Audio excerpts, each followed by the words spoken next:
All right, let us start then. Uh, Good morning, students. Today we'll be starting with the third design process that is there in unit number 2 of design of mechanical drives. That is design of roller chain drive. Uh, we all have seen the application of roller chain drive in bicycles, right? There is an endless chain which goes over two sprockets, one of them being bigger in size and the other one relatively smaller. ये Sprocket के ऊपर teeth बने होते हैं, ये Sprocket के ऊपर teeth होते हैं, फाइन। और ये टीथ में आपका जो चेन ड्राइव है वो फंसता है, और जैसे स्प्रॉकेट चलता है उसके साथ साथ बेल्ट वो मोशन पिछले स्प्रॉकेट को ट्रांसमिट करता है और उस हिसाब से पूरा का पूरा एक ड्राइव हमारा बनता है, ठीक है। So to put it in words, this drive uses an endless chain running around two or more sprockets with the teeth of a special profile. This drive transmits motion between parallel shafts only. ये चीज आपको थोड़ा सा ध्यान में रखना है. And as distinct from the belt drives, it operates without slipping. That means there is no slip, which means this can be considered as a positive drive. So roller chain is a positive drive. Now, what are the advantages? See, we all know what is the meaning of chain drives. Chain drives और उसके components जो होते हैं वो मैंने last lecture में आपके साथ discuss किए हैं already. उसके बाद में उसके photographs, उसके related notes आपके classroom पे मैंने post कर दिए हैं. So I will not go through those photographs again. और बड़ा sprocket किधर होता है, छोटा sprocket किधर होता है, we all have discussed it. So we will not get into it again. Let us go through the advantages or merits of the roller chain drive. The first being, it is a high efficiency drive. Like spur gearing, the efficiency can be up to 98% for roller chain drives.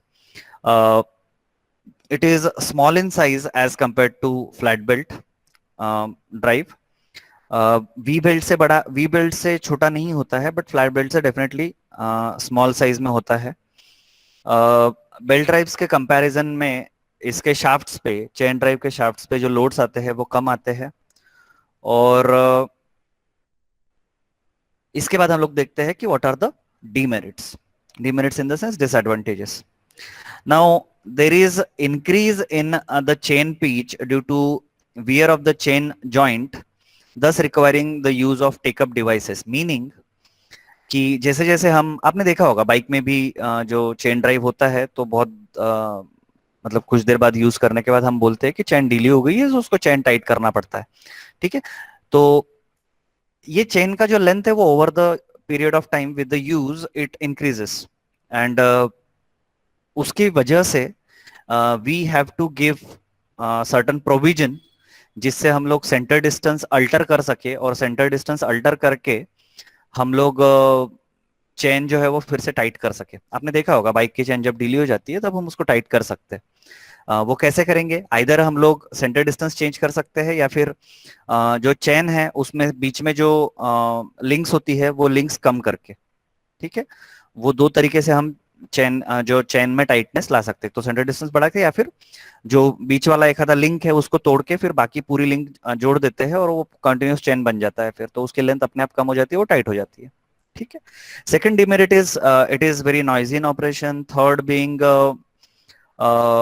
Complicated design थोड़ा सा होता है इसका, mounting और maintenance की जरूरत लगती है. प्रोडक्शन कॉस्ट थोड़ी सी हायर साइड में होती है as compare to belt drives, ठीक है ना. फ्लैट बेल्ट ड्राइव्स के with respect to flat belt drives we are talking about roller chain drive, ठीक है. ऐसा नहीं है कि सबसे ज्यादा नॉइजी है या फिर सबसे ज्यादा प्रोडक्शन कॉस्ट है, इसका रिलेटिवली बोला हुआ है. Relative to what? Relative to flat belt drives. Fine, okay. Now there is a term called as chordal action. There is a term called as chordal action. This is a simple phenomena which is associated with the action of the roller chains. So this I would leave it to you. This will be your assignment question for today along with the quiz. You have to write a short answer on what is the meaning of caudal action. कभी कभी 3 mark के लिए ये question पूछा जाता है, एक बार पूछा गया है शायद अब तक. So this is, I leave it to you. I have been traditionally leaving it to students so that they study some material on their own. This is the simple thing to understand. ठीक है, इसमें बहुत कोई rocket science नहीं है. That's why I'm leaving it to you for self study. ठीक है. Now, what are the stresses that occur in roller chain drives? ठीक है. So I would like to read it out for you. Components of a chain are subjected to stresses as under. पहली बात, pins जो होती है, pins मैं आपको, let me show it to you.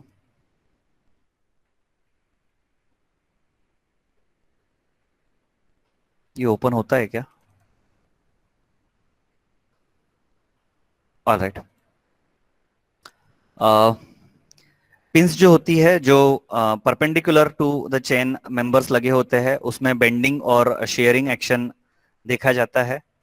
उसके बाद में बुशेस जो होते हैं, जो आपके पिंस के ऊपर लगते हैं, they have to withstand bending and deformative stresses. Rollers जो होते हैं, they are primarily subjected to impact stresses. And link plates जो होती है, जो साइड में प्लेट्स होती है, link plates, they are subjected to tensile stresses. This question or this theory I discussed from Viva Voce point of view. So this is usually a favorite question which is repeatedly being asked. कि सबसे पहली बात तो क्या कि कौन से components होते हैं चेन ड्राइव के, तो आप बोलोगे कि सर पिंस होती है, बुशेस होते हैं, रोलर्स होते हैं और लिंक प्लेट्स होती है. फिर आपको पूछेंगे कि पिंस कौन से स्ट्रेसेस को सब्जेक्ट होती है, रोलर्स कौन से स्ट्रेसेस को सब्जेक्ट होते हैं, लिंक प्लेट्स कौन से स्ट्रेसेस को सब्जेक्ट होती है. And likewise questions may be asked in your Viva Voce. All right, so before we start with see the figure is here. Let me share it with you. ये जो side के members होते हैं, these are called as plates, link plates. ठीक है, ये जो होता है ये बुश है, ये पिन जो है, ये पिन के ऊपर ये बुश लगा रहता है. ठीक है, और ये जो है ये रोलर है, ये बुश के ऊपर ये रोलर लगता है, पिन के ऊपर बुश लगता है, बुश के ऊपर रोलर लगता है, और ये पूरी असेंबली लिंक प्लेट से जोड़ी जाती है. ठीक है, आपके सामने फिगर है. So I thought let me ask you once again, am I audible properly so that we can start with the numerical? Yes, sir. All right, thank you. So this is the problem statement for the design of a roller chain. Again, I would put it in a simple category. 8 से 10 mark के लिए roller chain का आपको design पूछा जाता है. It is a must topic to study. ये simple 10 mark है जो हम लोग नहीं चाहेंगे कि हमको ना मिले. ठीक है, this is a simple relatively simple numerical that is asked in the exam. So let me read it out for you. At the same time, you are expected to make a note of it in your copy, the given data. All right. So let us start with the numerical of a roller chain drive. The problem statement goes as follows. A roller chain is to be used in a power plant. तो थोड़ा सा अपने को यहाँ पे driver driven या फिर उसका एप्लीकेशन क्या है, इस पे हमेशा ध्यान देना है. कोई भी न्यूमेरिकल रहे वो, ठीक है ना, वो कोई भी न्यूमेरिकल रहे, वो ड्राइवर ड्रिवन, उसका एप्लीकेशन कहाँ पे है, ये चीजों का न्यूमेरिकल पढ़ते वक्त ध्यान देना और उसका एक मेंटल नोट लेना या फिर आपका गिवन डेटा में लिखना. इसकी आदत अभी से डाल लो आप. So roller chain is to be used in a power plant to transmit 15 kilowatt from an electric motor to a reciprocating pump. Driver driven दिया हुआ है और एप्लीकेशन दिया हुआ है, पावर प्लांट है करके. ठीक है, the pump is to be operated continuously for 24 hours a day. ठीक है, रेसिप्रोकेटिंग पंप जो है वो 24 आवर्स अ डे चलने वाला है. Speed of the motor is 720 RPM. That means driving RPM is 720 whereas driven RPM is 250. Suggest suitable pitch, comma, number of strands and number of teeth on the two sprockets. क्या क्या suggest करना है अपने को? Pitch आपको पता है, pitch का जो डेफिनेशन है वो स्टैंडर्ड डेफिनेशन है. कोई भी अगर रिपीटेटिव ज्योमेट्री है तो उसके दो सिमिलर पॉइंट्स, दो सिमिलर कंटिन्यूअस पॉइंट्स के बीच का जो डिस्टेंस होता है, it is called as pitch. Gear में ये पिच जो है वो पिच सर्कल डायमीटर पे गिना जाता है. ठीक है, सो या फिर पिच लेंथ पे, अगर जैसे अगर स्क्रू है तो उसके पिच लेंथ जहां पे गिनी जाती है वहीं पे आपका पिच भी गिना जाता है। नंबर ऑफ स्ट्रैंड्स मतलब कितनी नंबर ऑफ चेन्स आप साइड बाय साइड यूज करोगे। Number of teeth on the two sprockets, एक बड़ा स्प्रॉकेट एक छोटा स्प्रॉकेट, उसके ऊपर के number of teeth. Also determine OD and width of the sprocket, outer diameter and width of the sprocket. ठीक है, इतनी चीजें हमको रोलर चेन के ये न्यूमेरिकल में एक्सपेक्टेड है। So what is the given data? सबसे पहले एप्लीकेशन कहां पे है? पावर प्लांट में है। कितना ट्रांसमिट करना है? 15 किलोवाट। सो रेटेड पावर कितना हो गया? 15 किलोवाट, यहाँ पे हमने लिख लिया। From an electric motor to reciprocating pump, मतलब ड्राइविंग इलेक्ट्रिक मोटर है, ड्रिवन इलेक्ट्रिक रेसिप्रोकेटिंग पंप है। कितना घंटा चलाना है उसको? 24 आवर्स तक के चलाना है। 24 आवर्स तक के चलाना है तो उसकी ड्यूटी पता चल गई हमको। मे बी पीडी जब निकालेंगे हम डिजाइन पावर, तब हमको ये जरूरत लगेगी ड्राइवर ड्रिवन क्या है, उसकी ड्यूटी क्या है, ये सब अपने को लगेगा। Speed of the motor is 720 and pump is to be operated at 250 rpm. That means driving rpm is 720, driven rpm is 250. Driving RPM ज्यादा है, ड्रिवन आरपीएम कम है। ड्राइविंग आरपीएम ज्यादा है, ड्रिवन आरपीएम कम है। इससे हमको क्या पता चलता है कि जो ड्राइविंग स्प्रॉकेट है वो छोटा है, whereas ड्रिवन स्प्रॉकेट जो है, जो पंप साइड का स्प्रॉकेट है, वो बड़ा स्प्रॉकेट है। मोटर साइड, ड्राइविंग साइड का जो स्प्रॉकेट है वो छोटा स्प्रॉकेट है, क्योंकि उसका आरपीएम अपने को ज्यादा दिख रहा है, और मोटर अपना जो है वो इलेक्ट्रिक मोटर जो है वो ड्राइविंग मेंबर है। ठीक है, तो ये सब डेटा हमने यहाँ पे लिख लिया, यहाँ पे लिखा हुआ नहीं है, but you have to write it here in the given data. ठीक है, alright, let us start with the first step. In the first step, like we do always, you have to calculate design power. You have to calculate design power, and design power has to be calculated as per table number 14-1 and 14-2. So let us go to table number 14-1 and 14-2. So here is table number 14-1. इसमें design power का formula है PD is equal to PR into KL.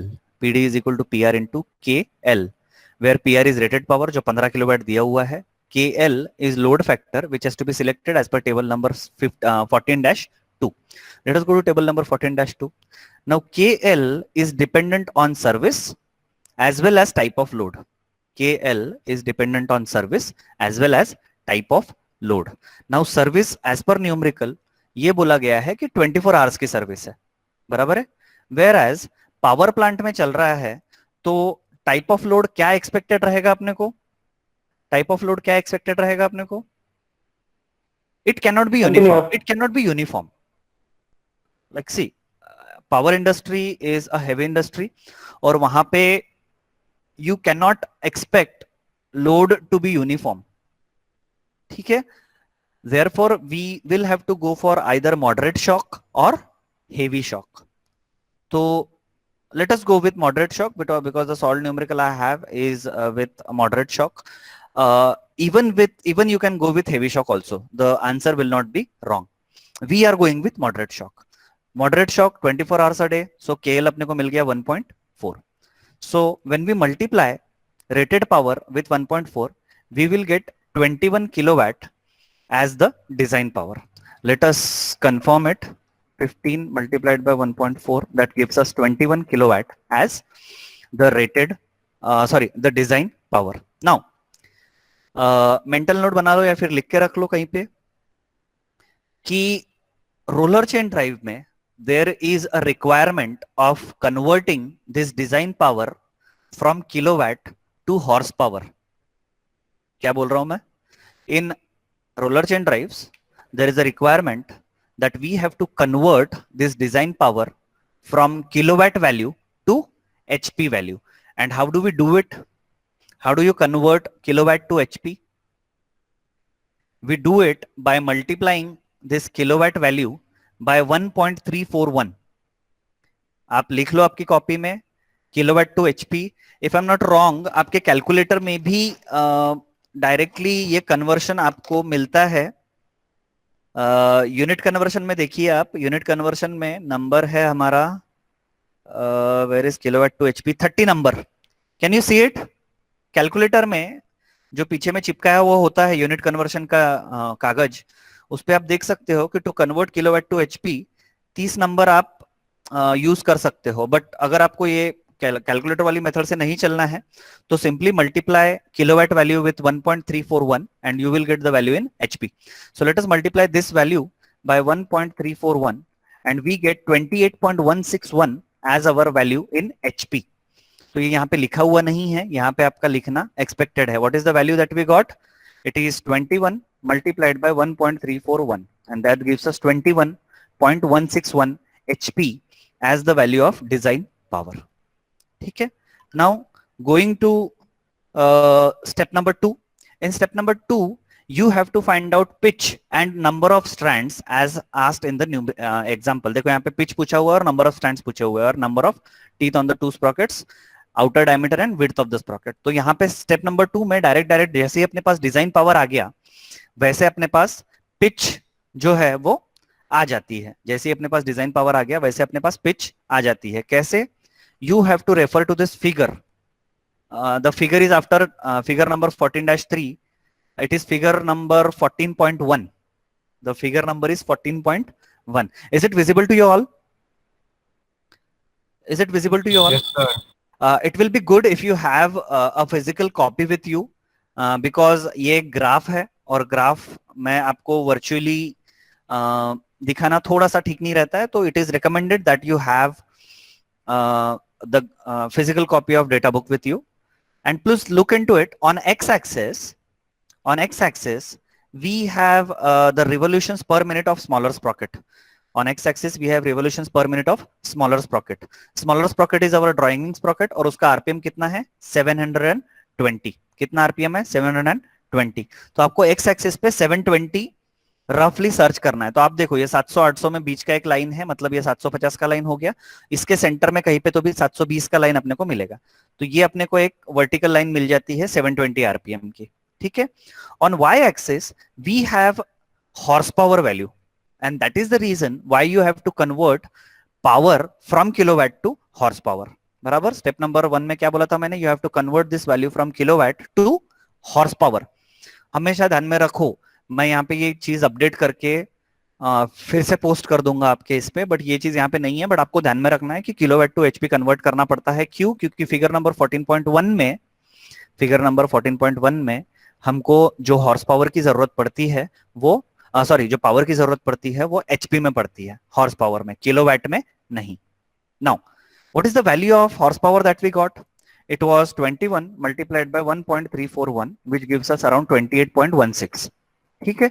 तो हमको क्या करना है, ये जो वर्टिकल एक्सिस है इस पे हमको 28.16 ये रफली एक वैल्यू अपने को फाइंड आउट करनी है.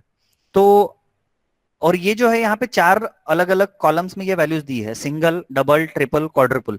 तो ये सिंगल में तो छोड़ ही दीजिए आप, सिंगल अपने को हमेशा स्किप ही करना है. सारे आपके न्यूमेरिकल्स इसी तरह से बनाए जाते हैं कि सिंगल और क्वाड्रुपल यूजुअली आपको नहीं देखना पड़ता है. But that does not mean we are ruling it out completely. I am not ruling it out completely, but आपके पास अगर कोई एचपी का वैल्यू आता है पावर का, तो first you should start looking in double and triple strand chain. Late us start with the double strand chain. Double strand chain में यहाँ पे हम 20 तक के पहुंच गए, अपनी वैल्यू है 28.161. तो ये 30 के आसपास कहीं पे तो भी अपना वैल्यू जाएगा. ठीक है.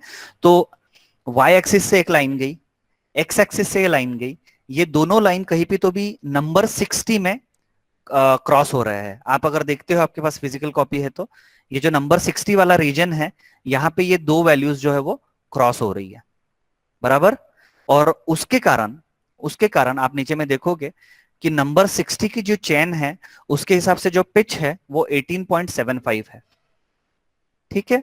नाउ सिमिलरली आप अगर ट्रिपल में भी जाते हो तो ट्रिपल में देखो यहाँ पे रफली 28 रहेगा. 28 को मैं अगर इधर लेके आता हूं और 720 को लेके आता हूं तो उसके हिसाब से भी, ट्रिपल के हिसाब से भी आपको 60 नंबर की जो चेन है वो मिलती है. देखिए 28 से इधर आया और 720 से ऊपर गया, तो आपको रफली 60 के आसपास 60 नंबर की चेन मिलती है और 60 नंबर के चेन के हिसाब से पिच जो है वो 18.75 है.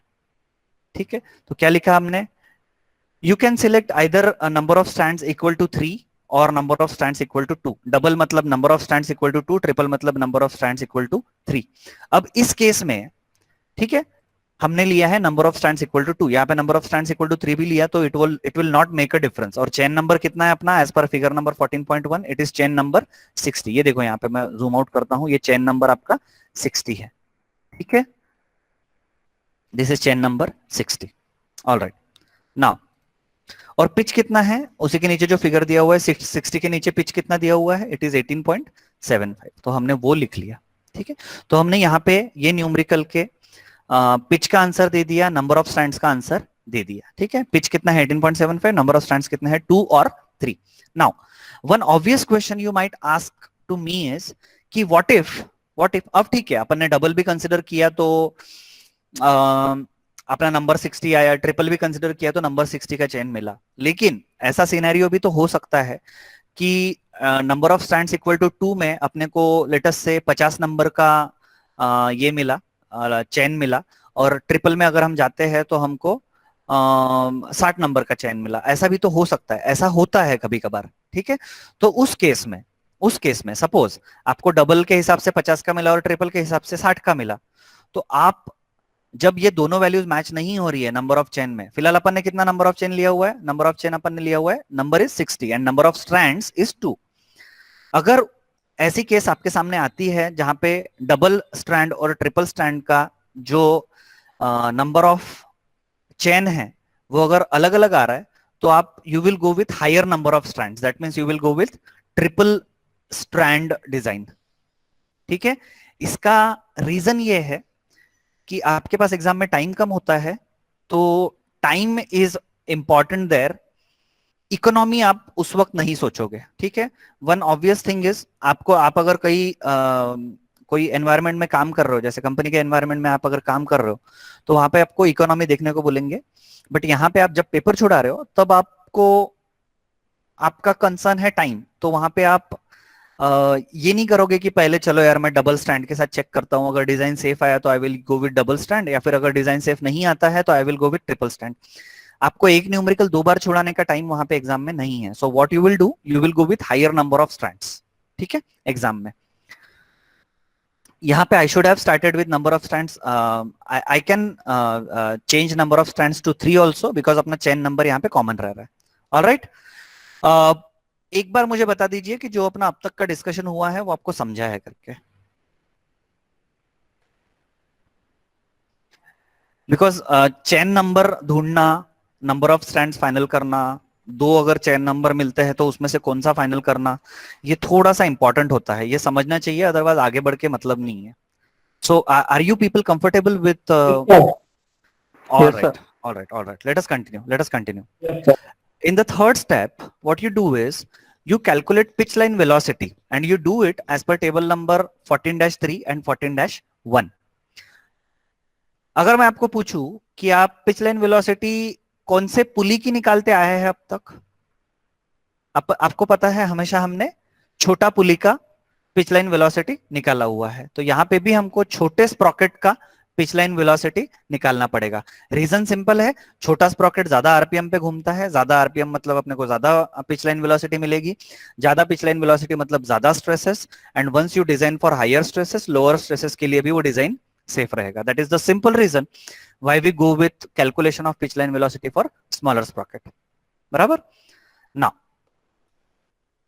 for that we have to assume minimum number of teeth on smaller sprocket. यहाँ पे देखो न्यूमेरिकल में कहीं पे भी number of teeth on sprocket नहीं दिया हुआ है, बट अगर आपको वीपी निकालना है, that is pitch line velocity, तो आपको number of teeth on smaller sprocket you have to assume, and we do it as per table number 14-3।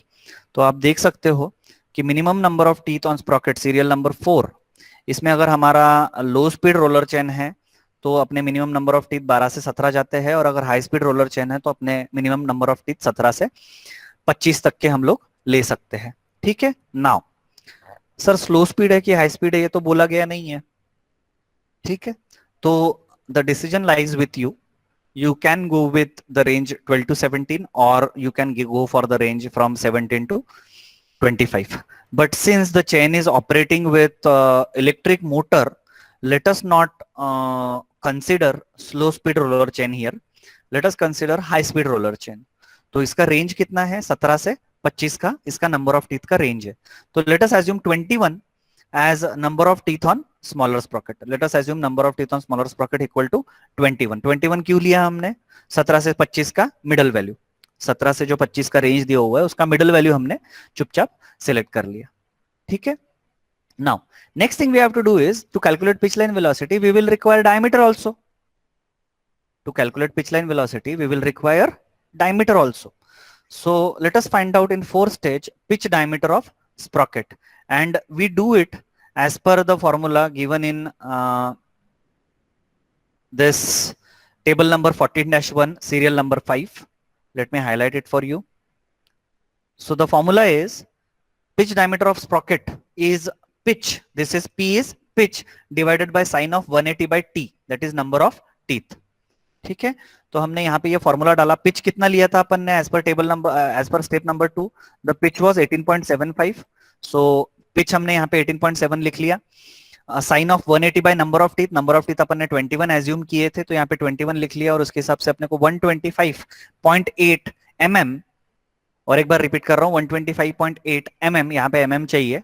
ये अपने को पिच डायमीटर मिलता है स्प्रॉकेट का. कौन से स्प्रॉकेट का? नंबर ऑफ टीथ कौन से स्प्रॉकेट के है? स्मॉलर स्प्रॉकेट का. तो ये कौन से स्प्रॉकेट का अपने को डायमीटर मिला? स्मॉलर स्प्रॉकेट का, ठीक है. And it is equal to 125.80 mm. और वहां से हम लोग फिर पिच लाइन वेलोसिटी निकाल सकते हैं. अभी अपने पास डायमीटर आ गया, आरपीएम अपने पास ऑलरेडी है, डिवाइड बाय 60 कर लिया, तो अपने को 4.74 मीटर पर सेकंड या फिर 284.74 मीटर पर मिनट ऐसी इसकी पिच लाइन वेलोसिटी मिलती है, ठीक है. ये फॉर्मूला तो अपन ने 1000 बार लिखा हुआ है पिच लाइन वेलोसिटी का, पाई डी एन बाई 60 इंटू 1000. अगर आपका डायमीटर जो है वो अपने एमएम में लिखा है तो डिवाइड बाय 1000 करना पड़ता है. अगर आपने ये एमएम को ऑलरेडी मीटर में कन्वर्ट करके लिखा है तो नीचे में 1000 करके लिखने की जरूरत नहीं है. क्यों हमको इसको मीटर में कन्वर्ट करना है? बिकॉज अपने को वेलोसिटी मीटर पर सेकंड में चाहिए. अगर आपको वेलोसिटी मीटर पर मिनट में चाहिए तो आपको इसको डिवाइड बाय 60 नहीं करना पड़ेगा, ठीक है.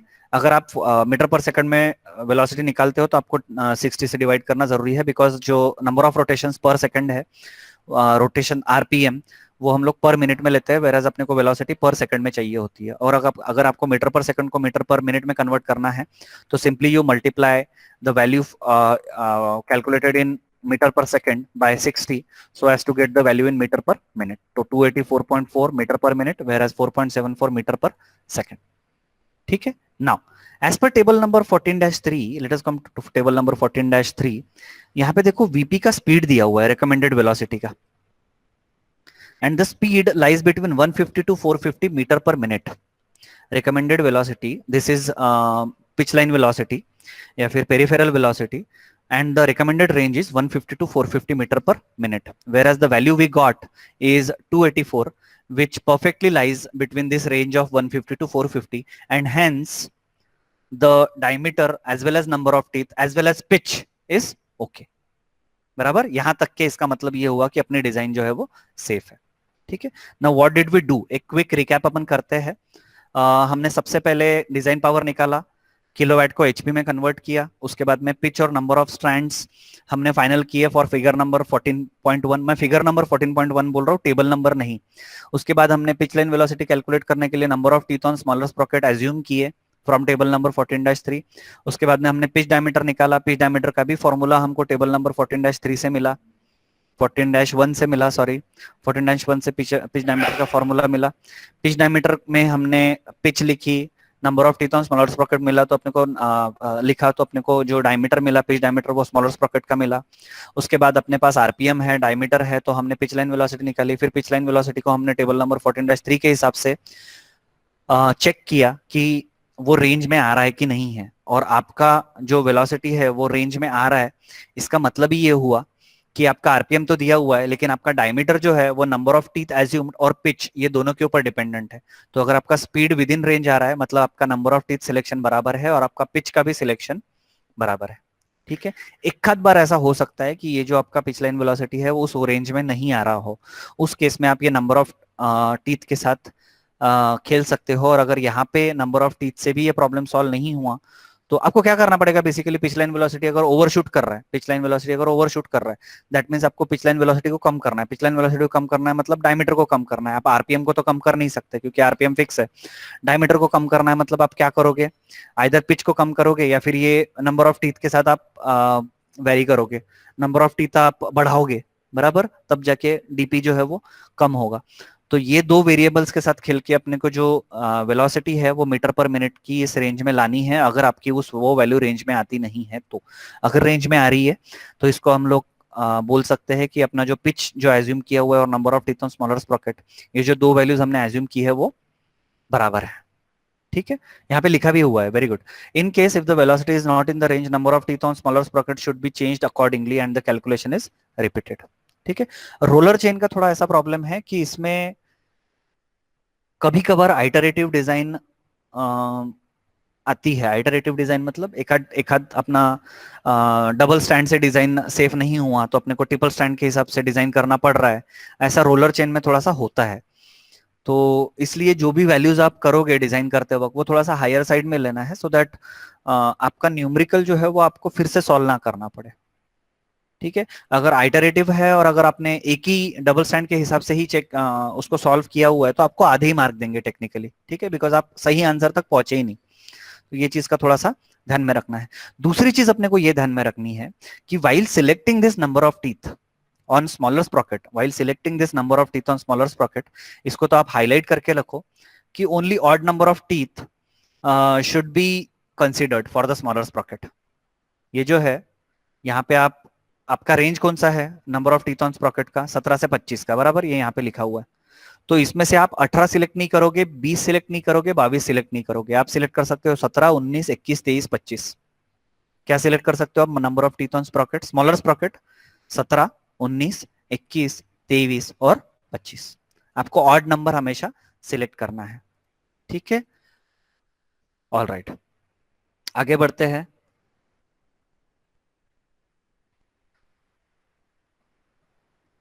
Okay. In the same step, step number 4, maximum permissible bore जो है आपके चेन ड्राइव का, वो टेबल नंबर 14-3 और 12-3 से हम लोग फाइंड आउट कर सकते हैं। तो ये देखो, मैक्सिमम परमिसिबल बोर जो है D should be less than equal to t-5 into p/4 for P, where P is the pitch, less than 25.4। ठीक है, तो हमने ये यहाँ पे एक कंडीशन लिख लिया कि t-5 p/4 कितना आता है। सो एक मिनट, t-5 p/4 कितना आता है अपना 75, and this 75 is greater than the value of d। Just a minute, है ना, ये जो वैल्यू है वो आपके d से ज्यादा आनी चाहिए। नाउ ज्यादा आई कि नहीं आई है कैसे हम लोग चेक करेंगे, टेबल नंबर 2-3 में चल के, सॉरी 12-3 में चल के। So let us go to table number 12-3।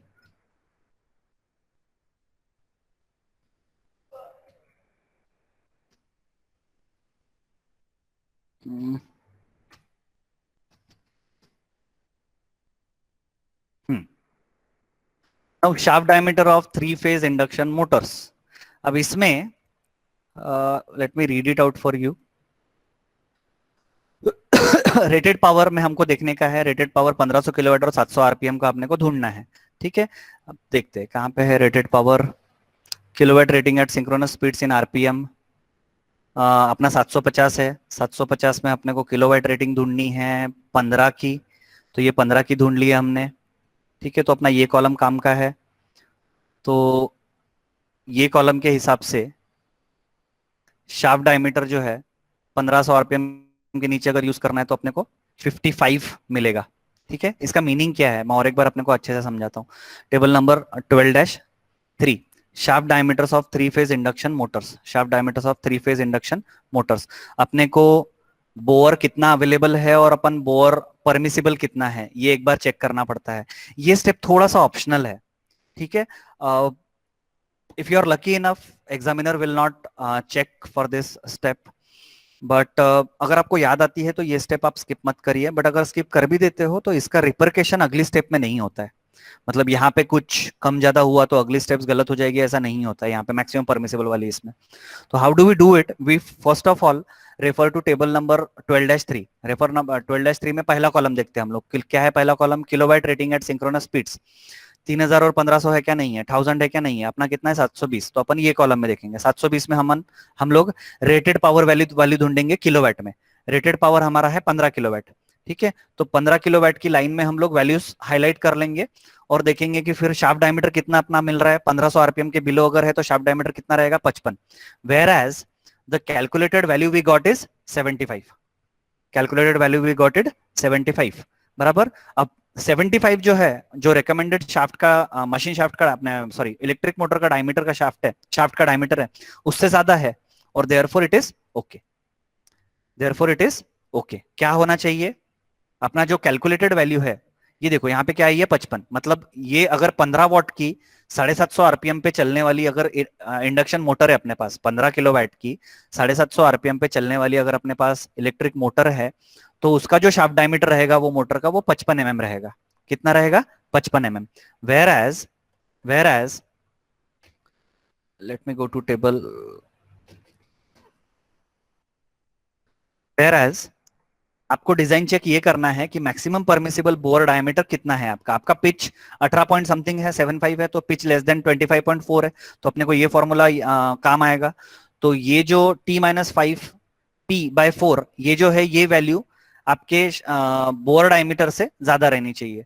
कौन सा बोर डायमीटर जो हमने अभी निकाला, कितना था वो 55 था, तो ये जो कैलकुलेटेड वैल्यू है ये 55 से ज्यादा आनी चाहिए। ठीक है, अब कैलकुलेटेड वैल्यू कितनी है, 75, which is greater than 55 and hence design of bore is safe। ठीक है, this is again I am repeating, this is optional step, even if you don't do it तो इसका रिपरकेशन अगले न्यूमरिक अगले problem solving में नहीं होता है। ठीक है, so if you understood fine, if you remember fine, if not तो इट कैन अपर लिमिट में आपका आधा मार्क यहाँ पे डिडक्ट हो सकता है, उसके ऊपर कोई ज्यादा मार्क डिडक्ट नहीं होगा। ठीक है, आगे बढ़ते हैं स्टेप नंबर 5 में। Now what we do is see, अपन ने स्टेप नंबर 2 में क्या लिख लिया कि नंबर ऑफ स्टैंड्स अपने को 2 लगने वाले हैं, लेकिन ये चीज को अपने को कंफर्म भी तो करना पड़ेगा, ये चीज को अपने को कंफर्म भी तो करना पड़ेगा। तो हम क्या करते हैं, we calculate power capacity per stand. अगर आपको याद आ रहा होगा वी बिल्ट, तो वी बिल्ट में हमने पावर कैपेसिटी पर स्टैंड निकाला हुआ था। यहाँ पे भी अपने को पावर कैपेसिटी पर स्टैंड निकालना है as per table number 14-1, which is the formula that we use. This is the formula that we use. क्या है ये, power capacity pitch square V by 104 V to the power 1.526 26 minus 25 cost number of T into Kc। Kc कहां से आता है, capacity factor for number of strands. Kc क्या है, capacity factor for number of strands. अपन ये अभी power capacity per strand निकाल रहे हैं। What are we doing, power capacity per strand. तो Kc कितने नंबर ऑफ स्ट्रैंड के लिए यूज करना पड़ेगा अपने को, 1। तो ये Kc की वैल्यू हमेशा अपनी 1 रहेगी, ध्यान में रखना ये फॉर्मूला यूज करते वक्त।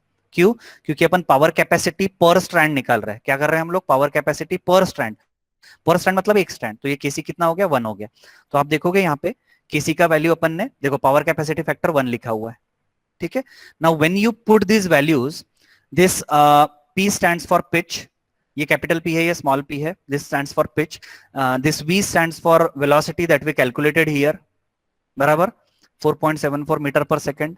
Then this T is number of teeth on smaller sprocket, this T is number of teeth on smaller sprocket. और उसके हिसाब से अपने को power capacity per belt, power capacity per belt अपने को 8.31 किलोवाट मिलती है। ठीक है, नेवर, ये आपके सामने दिख तो रहा है बट इस तरह से आपको कभी करना नहीं है, कभी करना नहीं है इन द सेंस सिर्फ फॉर्मूला लिख दिया और उसके नीचे डायरेक्ट आंसर लिख दिया, ये नहीं करना है। आई विश मैंने ये ठीक से किया होता, this is a fault from my side. ये इस तरह से नहीं करना है आपको। ऑलवेज फॉर्मूले के बाद उसमें एक इक्वेशन अपने को लिखना है जहां पे आपने ये सारी वैल्यूज लिखी हो। उसके अलावा एग्जामिनर को कॉन्फिडेंस नहीं आता है कि आपको वो न्यूमेरिकल समझा है और वो समझ के आपने उसको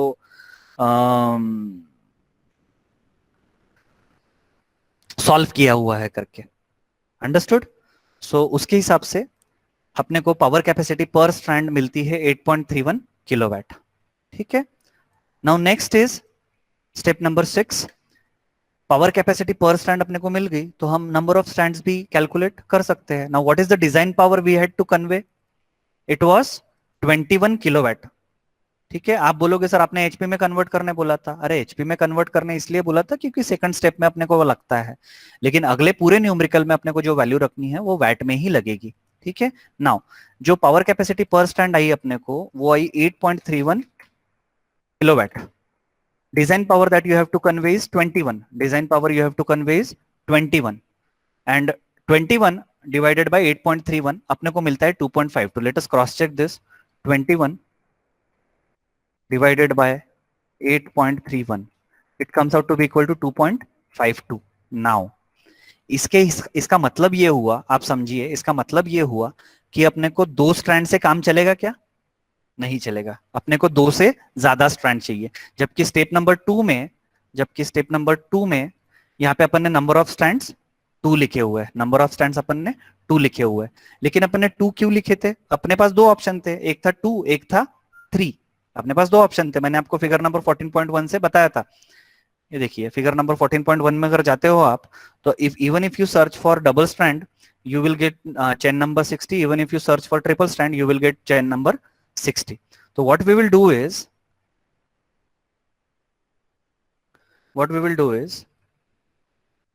we will select number of strands equal to 3 and we will keep the chain number as same.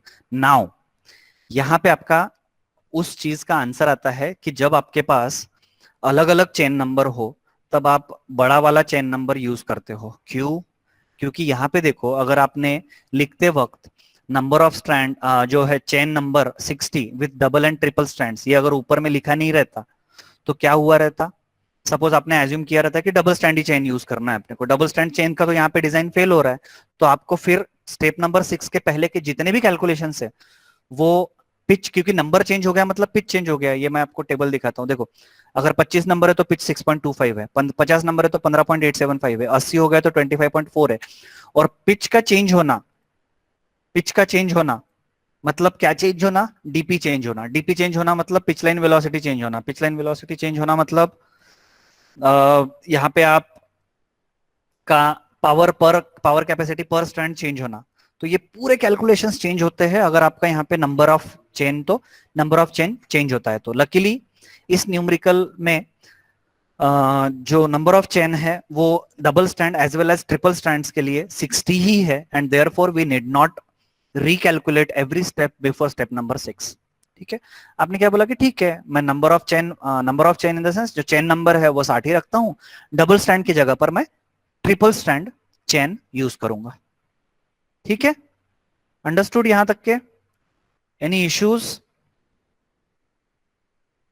Alright, let us continue. अभी हमने स्मॉलर स्प्रॉकेट के नंबर ऑफ टीथ तो एज्यूम कर लिए 21। Now let us find out number of teeth on larger Sprocket. तो ये हम जैसे कि मैंने आपको बोला था कि ये पॉजिटिव ड्राइव है और नंबर ऑफ टीथ और आरपीएम जो है वो इनवर्सली प्रोपोर्शनल होते हैं। Therefore we can write T2 by T1 is equal to N1 by N2। T2 by T1 is equal to N1 by N2। तो उसके हिसाब से अपने को T2 मिलता है T1 into N1 divided by N2। तो 21 into 720 divided by 250 gives us number of teeth is equal to 60.48। अब आप बोलोगे कि सर 60.48 नंबर ऑफ टीथ है तो हमने 61 टीथ क्यों नहीं किया इसको? आप बोलोगे कि 60.48 नंबर ऑफ टीथ है तो हमने इसको राउंड अप करके 61 नंबर ऑफ टीथ क्यों नहीं किया? तो उसका रीजन ये है कि यहाँ पे हमने जो number of teeth on smaller Sprocket लिए थे वो ऑड लिए थे और number of teeth on larger Sprocket purposefully हमको इवन लाने थे। Number of teeth on larger Sprocket purposefully अपने को इवन लाने थे। ठीक है, तो अब ये 60.5 से कम है ना, तो हमने इसको राउंड डाउन कर लिया। अगर हम इसको 61 करते थे तो ये भी टीथ ऑड हो गए रहते थे, ये भी टीथ ऑड, जो smaller number of teeth on smaller sprocket है वो भी ऑड, ये नहीं चलता है। You have to be very sure that number of teeth on smaller sprocket has to be an odd number and number of teeth on larger sprocket has to be an even number. ठीक है, always keep that in mind. Going to next step, let us now calculate diameter of the larger sprocket, which we will calculate as per the formula again as per table number 14-1। 14-1 में क्या formula है? pitch diameter of sprocket is pitch divided by sin of 180 divided by number of teeth। तो number of teeth हमने यहाँ पे 60 लिख दिया और इसके हिसाब से अपने को DL जो है larger diameter of larger sprocket अपने को मिला 358.26। क्या मिला अपने को? 358.26। Now in step number 8 you have to find out the center distance।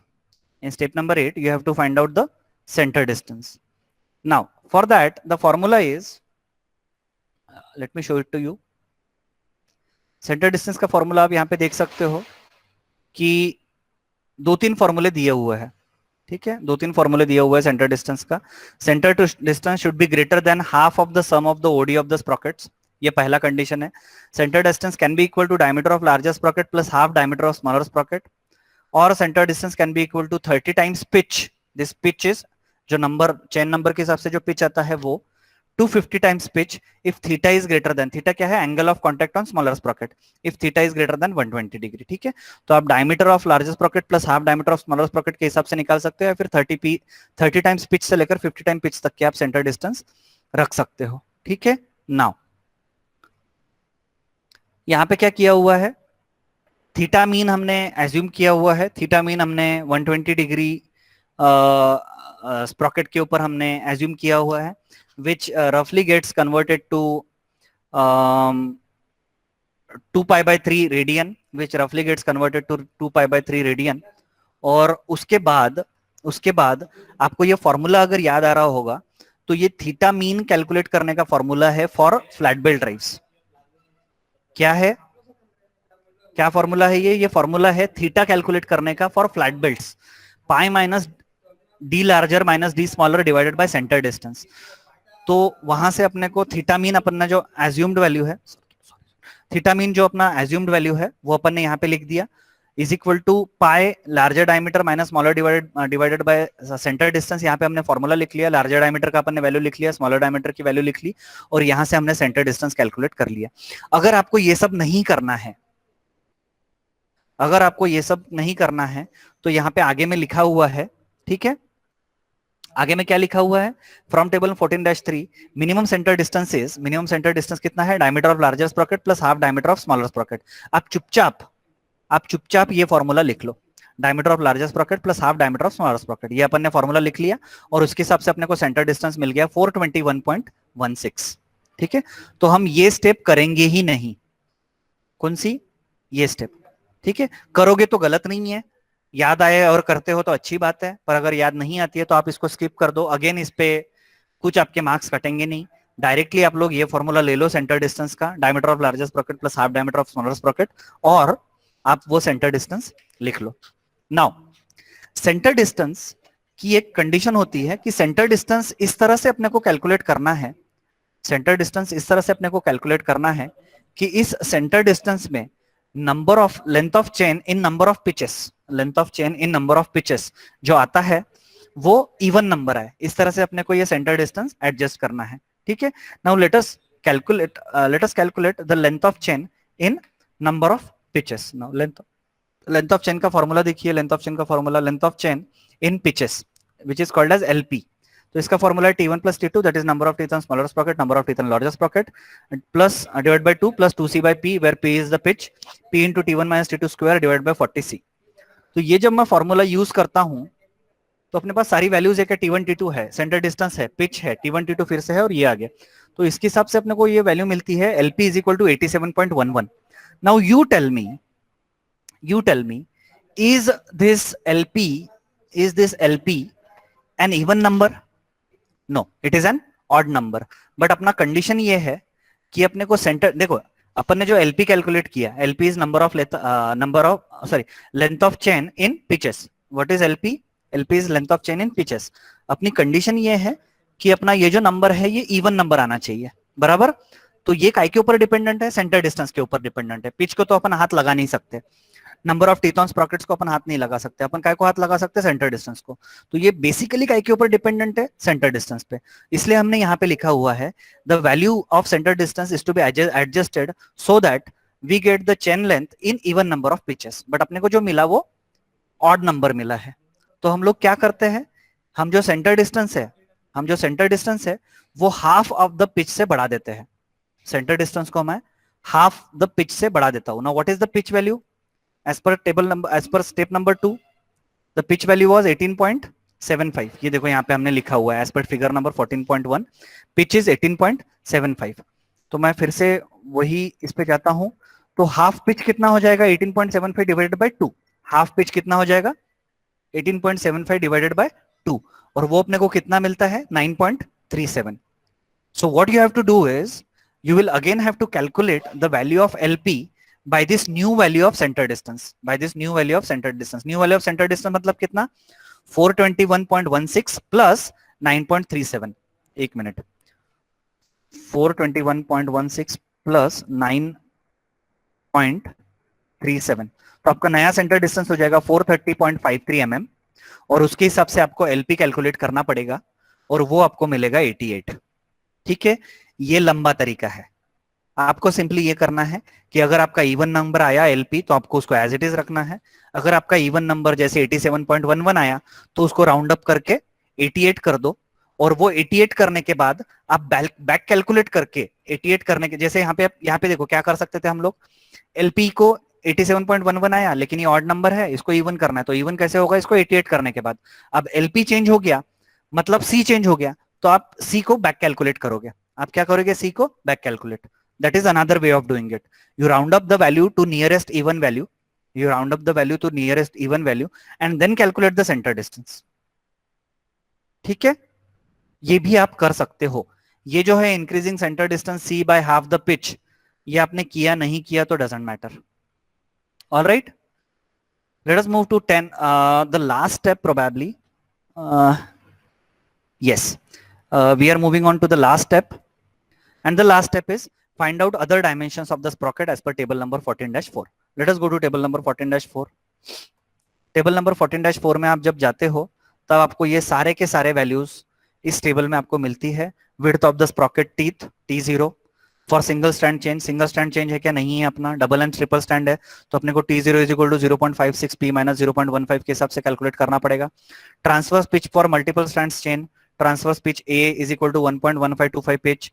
Corner relief in terms of pitch, chamfer radius in terms of pitch, outside diameter in terms of pitch, root और bottom diameter in terms of pitch. तो आपकी ये सारी values आपको step number 10 में calculate करनी है. ठीक है, ये वैल्यूज कौन सी है ये इस फिगर में आपके पास दिख रही है. ठीक है, E जो है वो कॉर्नर रिलीफ है, R जो है वो चैम्फर रेडियस है, DR जो है वो रूट डायमीटर है, DP जो है वो पिच डायमीटर है जो हम कैलकुलेट कर चुके हैं, DO जो है वो आउटसाइड डायमीटर है, और A जो है वो ट्रांसवर्स पिच है. ठीक है, and there goes your step number 10 and the final step. ठीक है, ये यहाँ पे सब कैलकुलेट करा हुआ है आपके लिए. All this values depend on the value of pitch. Those values are calculated here, and like that we finish with the first numerical from roller chain drive.